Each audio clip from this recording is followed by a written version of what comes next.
Hi, magandang araw po sa inyong lahat for our second reading of the day. Tingnan naman po natin kung ano po ang makikita ko sa second reading of the day today. Gagamitin ko pa rin po ang ating gold tarot card o gold of life tarot cards.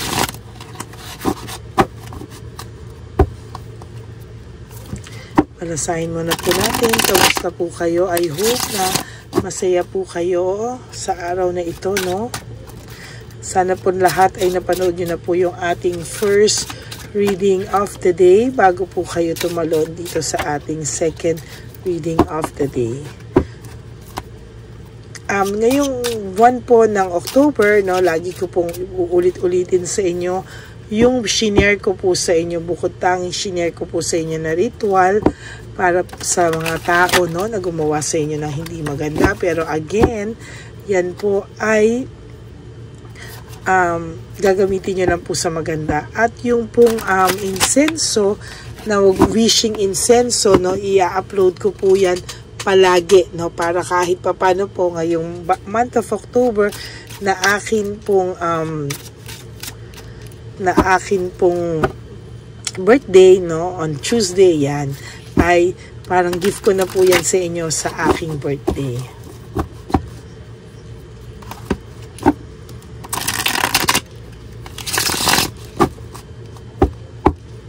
Okay. Pili na po tayo ng 20 cards. Minsan po dinadagdagan ko na pag nabibitin po ako.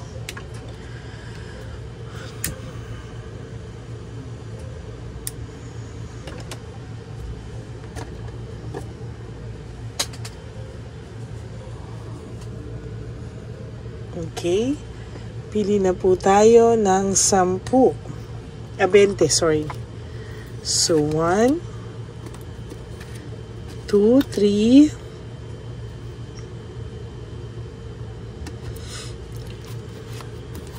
4, 5, 6, 7, 8, 9, and 10.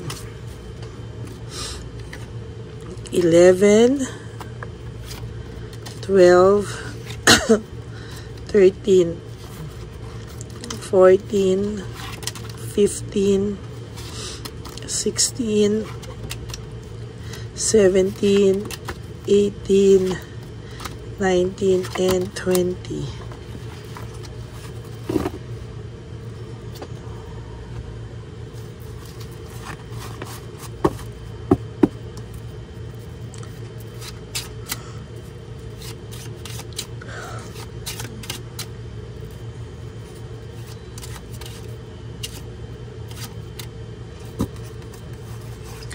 Okay, marami po siya sanang plano noon sa inyo, no? Nung kayo po ay sobra pa pong nagmamahalan, nung wala pa pong nangyayaring cheating, nung wala pa pong nangyayaring kahit ano, no? Kayo po ay talagang marami po siyang plinano sa inyong magaganda, marami po siyang plinano sa inyo na talagang sa tingin ko ay ikakasayan yung dalawa, ikakatuwan yung dalawa, pero sa nangyari po na biglaan na lang na meron na siyang iba, bigla po siyang parang nagkaroon ng bagong mundo, no? Beginnings and endings and new beginnings, para pong tinapos niya yung sa inyo at bigla na lang po siyang biglang nagkaroon ng beginning sa iba, no, na hindi mo po inaasahan, ano. Ngayon po somehow ay sinasabi niya po sa sarili niyang, mahal naman talaga kita, nagkamali lang ako. Ayan, no, parang ang sinasabi niya po is, mahal naman kita. Totoo naman daw yung pagmamahal po niya na meron sa'yo. Pero sa totoo lang po, nagkamali lang po siya. Natukso. Sorry po. Natukso po siya at hindi niya po inaasahan na bigla na lang pong one day ay magkakahiwalay kayo sa kanyang kasalanan or pagkakasala. No? Hindi niya daw po in-expect na talagang siya po ang makakagawa ng kasalanan. Most of this, all of this is sobra niya pong pinagsisihan at hindi niya po ito inakalang mangyayari sa kanya sa buhay niyo, no? Bigla po siyang nagkaroon ng fresh start and new beginnings, para po siyang bigla na lang nagkaroon ng ibang mundo, no? Para po siyang biglang nagkaroon ng bagong mundo, pero ngayon po sa mundong niya po yan, hirap na hirap po siya.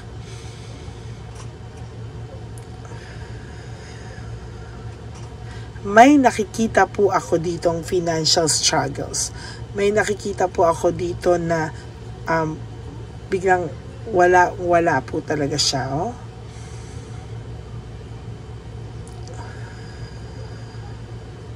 Parang ang pakiramdam ko po dito talaga is somehow nasasaktan po siya. Bakit kayo nagkaganito? Tapos nagkakaletse-letse din po ang kanyang financials, no? Talagang sa nakikita ko po dito, napaka-eager niya po talagang ibalik yung dati niyang buhay, pero hindi niya po basta-basta maibabalik yan. Parang sa ginawa niya po sa'yo, sa pananakit po na nagawa niya sa'yo, para po siyang pinagtampuhan ng tadhana, no? Para po siyang, gusto niya pong manalo, win at all cost, parang gusto niyang manalo sa lahat. Gusto niyang umayos siya. Gusto niyang hindi ka na niya maisip. Gusto niyang mag-move on. Panindigan na lang po yung kanyang ginawa. Pero lagi ka po niyang naiisip, eh. Nikilabutan po ako, no? Lagi ka po niyang naiisip. Raramdamin ko po yung energy niya. Bakit lagi ka po niyang naiisip? Saglit lang po.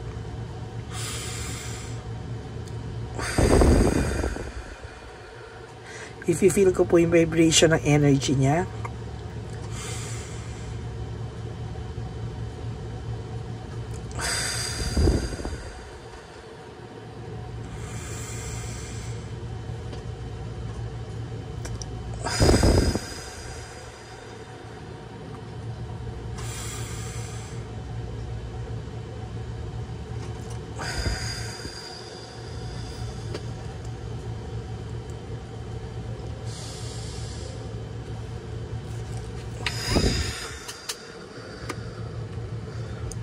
hindi niya po makontrol yung isipan niya. Hindi niya po makontrol ngayon yung kanyang puso at isipan.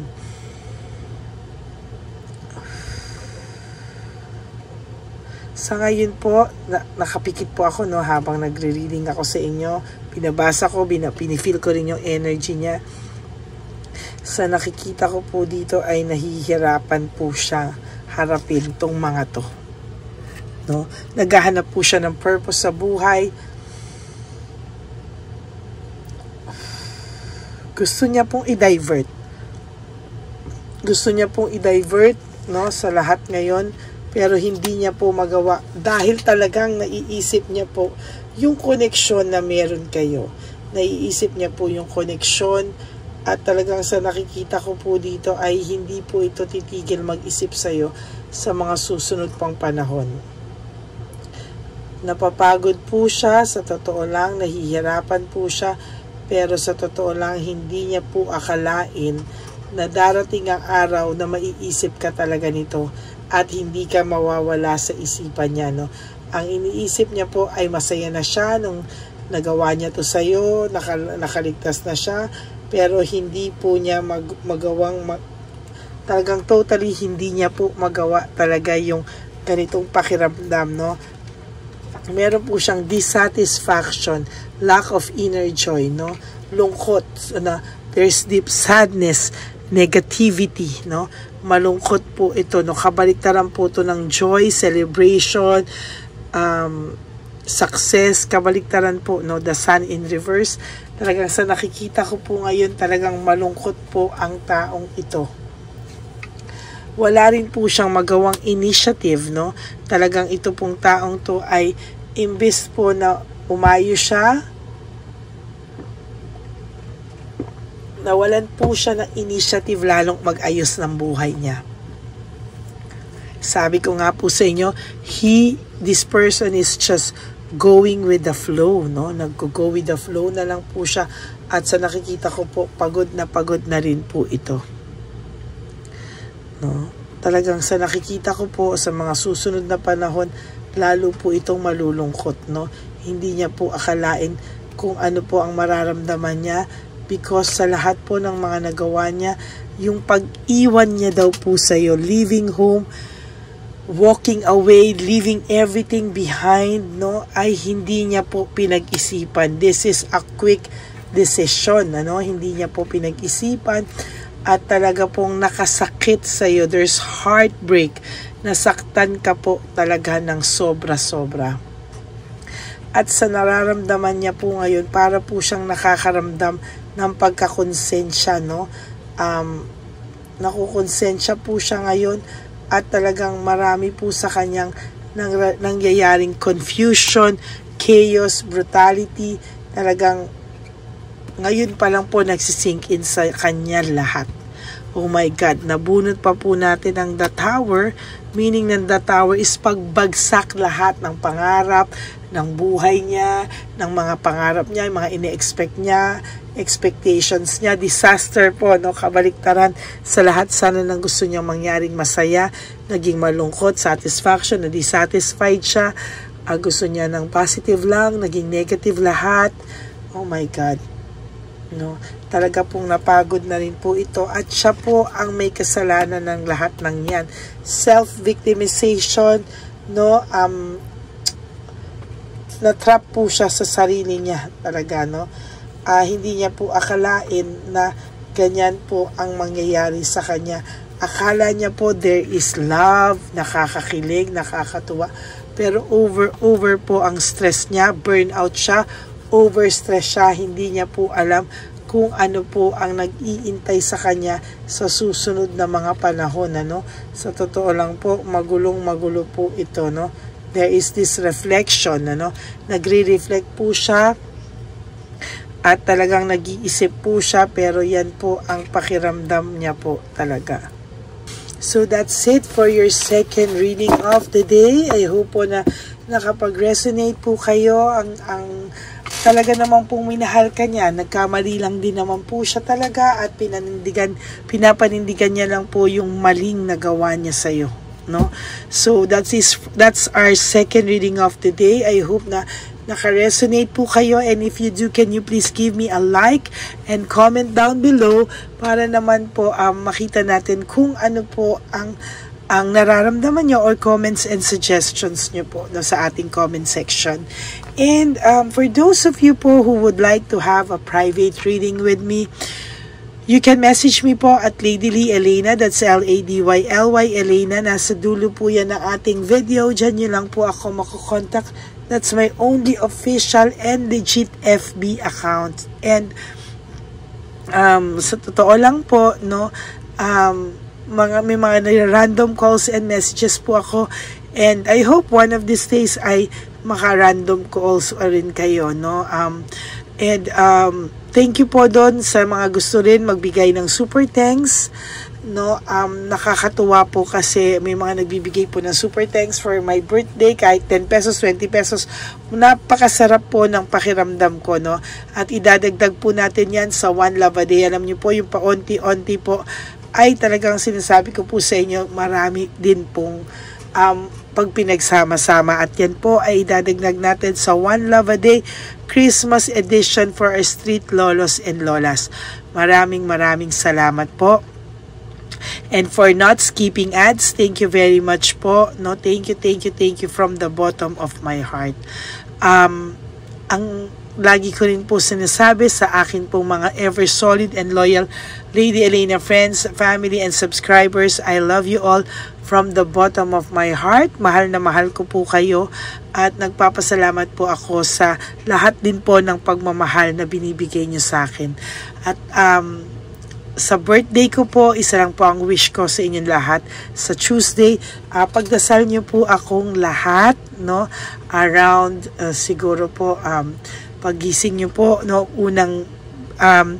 unang dilat po ng inyong mata, when you say a little prayer, na always wish lang po sa akin ng long life and good health and happiness for me and my family.